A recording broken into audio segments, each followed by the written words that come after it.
कि उन मुजाहिदीन आज़ादी को वो हक़ नहीं मिल पाया जिसके वो हकदार थे। 85 सिपाहियों में 49 मुसलमान थे, 37 नॉन मुस्लिम थे। उन्होंने कंधे से कंधा मिलाकर अंग्रेज़ों की चूल्हे हिला दी थी, तो उसने सब्ज़ी काटने वाली छुरी से उसका कत्ल कर दिया। कहते हैं कुछ पाने के लिए बहुत कुछ खोना भी पड़ता है।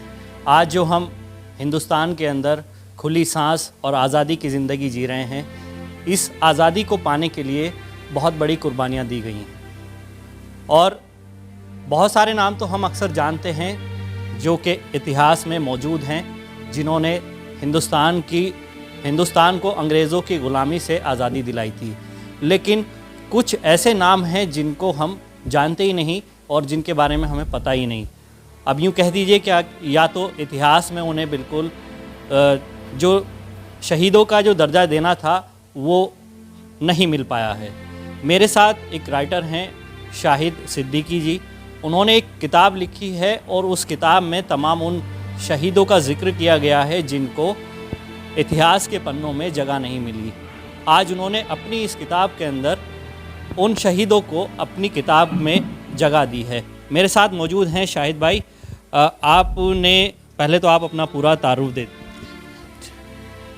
मैं शाहिद सिद्दीकी, मोहम्मद शाहिद सिद्दीकी, और मैं ऑल इंडिया उर्दू तालीम घर का रजिस्ट्रार हूँ और इससे पहले 2 अखबार का मुदीर भी रह चुका हूँ। मेरठ यूनिवर्सिटी में भी मैंने 2 साल असिस्टेंट टीचर की हैसियत से पढ़ाया है। अच्छा, इसके अलावा मेरे अंदर जब मैं देखता था माजी को, तारीख़ के हीरोज़ को वालिद साहब से सुनकर, तो उसमें मैंने ये अंदाज़ा लगाया कि उन मुजाहिदीन आज़ादी को वो हक़ नहीं मिल पाया जिसके वो हकदार थे। इसी तरह से अगर आप देखेंगे मेरठ के अंदर जो 85 सिपाही हैं, असल में 1857 की जो ये इनकलाब है, ये हमारी गंगा तहज़ीब का एक बेहतरीन नमूना है। इसमें 85 सिपाही हैं। 85 सिपाहियों में 49 मुसलमान थे, 37 नॉन मुस्लिम थे। उन्होंने कंधे से कंधा मिलाकर अंग्रेज़ों की चूल्हे हिला दी थी। इसी तरह से रानी लक्ष्मीबाई के साथ उनके तोपची थे गौस मोहम्मद खां। इसी तरह से नाना साहब के साथ थे अज़ीमुल्लाह खां।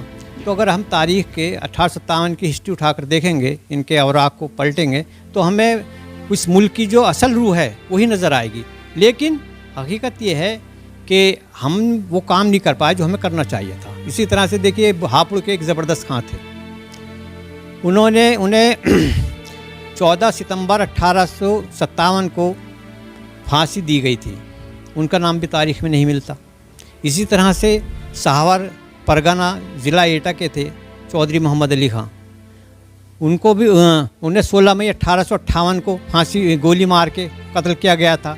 उनका भी तारीख़ में नहीं मिलता। इसी तरह से सबसे आप ये समझिए कि 200 साल इंडियन हिस्ट्री के अंदर, फ्रीडम स्ट्रगल की हिस्ट्री के अंदर जो सबसे बड़ा नाम है उसका नाम है शेर अली खां अफरीदी, जिसने वायसराय का कत्ल किया था। लेकिन अब आप समझिए अफसोसनाक बात यह है कि मैं ये जानना चाहता हूँ, अभी आपने कहा शेर अली खां ने वायसराय का कत्ल किया था। वायसराय कौन था, इसके बारे में थोड़ा सा जानिए, क्योंकि नई जनरेशन हो सकता है कि जो शेर अली खां को नहीं जानते तो वायसराय खां को कहते। देखिए 1856 से 1947 तक 20 वायसराय हुए हैं। उसमें चौथे वायसराय थे अरफ मायो। तो जब वो अंडमान जाते हैं तो वहाँ शेर अली खां अफरीदी जो सज़ा काट रहा था उम्र कैद की, तो उसके वहाँ जो थी असल में वो ओपन जेल थी। वहाँ मौलवी लियाकत अली साहब भी थे, जाफ़र अहमद थानसारी भी थे, अहमदुल्लाह शाह सादिकपुरी भी थे। तो उनकी जब सोबत मिली तो उसका जो है वो ब्रेन वाश हो गया और उसके अंदर भी वो वलवला पैदा हो गया कि मैं कुछ ऐसा काम करूं जिससे अंग्रेज़ जो है इस मुल्क को छोड़ के चले जाएं। तो उसने 3 साल तक रोज़े रखे, नमाज़ पढ़ी और जो उसे पैसा मिल जाता था उसने नाई का काम शुरू कर देता हूँ बार का, और उनका फेथ हासिल कर लिया था। और उसके बाद जब वो 8 फरवरी 1872 को अंडमान निकोबार जाता है तो उसने सब्ज़ी काटने वाली छुरी से उसका कत्ल कर दिया। और जब उससे पूछा गया, तफ्तीश हुई उसकी, और उससे पूछा गया कि आपने क्यों कत्ल किया, उसने कहा मैंने अल्लाह के हुक्म से कत्ल किया। उनका आपका इसमें कौन कौन शरीक था? उनका नहीं, मैं और मेरा अल्लाह। तो लेकिन तमाम ब्रिटिश हिस्टोरियन ने उनका नाम हिस्ट्री में ये कसम खा रखी थी कि हम इनका नाम हिस्ट्री में नहीं आने देंगे। इसीलिए उन्होंने तमाम ब्रिटिश हिस्टोरियन ने, किसी ने उसका वहाबी लिखा, किसी ने एक फैनेटिक लिखा, किसी ने एक मोमडन लिखा, किसी ने अगवा भी लिखा, और यहाँ तक के आरसी मजूमदार साहब ने भी उसका नाम नहीं लिखा। तो जो आपने किताब लिखी है, मैं एक बार चाहूँगा कि वो आप दिखाएं, और जो है इस किताब के अंदर आपने किन किन शहीदों का जिक्र किया है उसके बारे में। असल में ये इसमें 40 मज़ामीन हैं, और 40 मज़ामीन में ज़्यादातर वो हैं जिनके ऊपर तारीख़ कलम उठाया नहीं गया।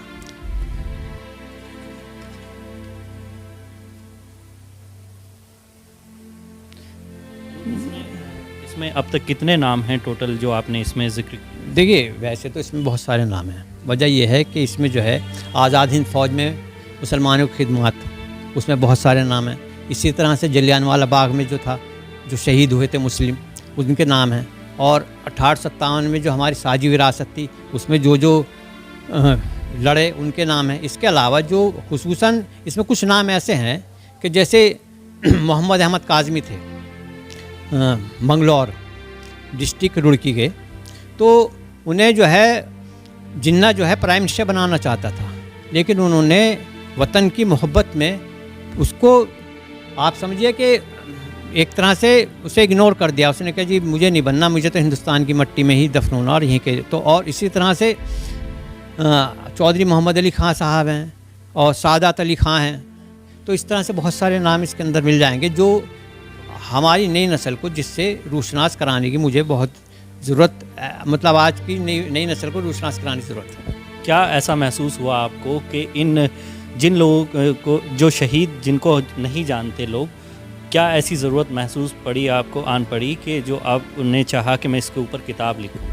नहीं, अब होता क्या है कि अगर हम माजी को भूल जाएंगे, जो कौम माजी को भूल जाती है तो उसका मुस्तकबिल भी लापता हो जाता है। इसी तरह से हमें नई नस्ल को अपने माजी से रूशनास कराने की बेहद ज़रूरत है, क्योंकि इरफान हबीब साहब जो है एमेरिटस प्रोफेसर, उन्होंने कहा कि हमें जो है नई नस्ल को उसके अंदर जगानी पड़ेगी। उसके अंदर आप मैं उनकी कोटेशन करता हूँ। हर गुजरते दिन के साथ कागज़, धातु, ईंट और पत्थर पर दर्ज तारीख़ी नकूश को मिटाया जा रहा है।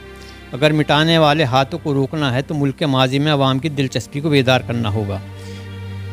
इस काविश में वो लोग बहुत अहम किरदार अदा कर सकते हैं जो कि हमारी मुश्तरका मीरास के कदरदान हैं। तो लिहाजा ये है कि हमारा जो है सबकी बड़ी ज़िम्मेदारी ये है कि जो भी हम रोल अदा कर सकते हैं, सबकी ज़िम्मेदारी वो अपना अपना किरदार निभाएं। अच्छा, जिस तरह से इतिहास में बहुत सारे शहीदों के नाम दर्ज हैं, जो आपने किताब लिखी है, इन शहीदों के नाम दर्ज क्यों नहीं हो पाए? क्या वजह रही है इसकी?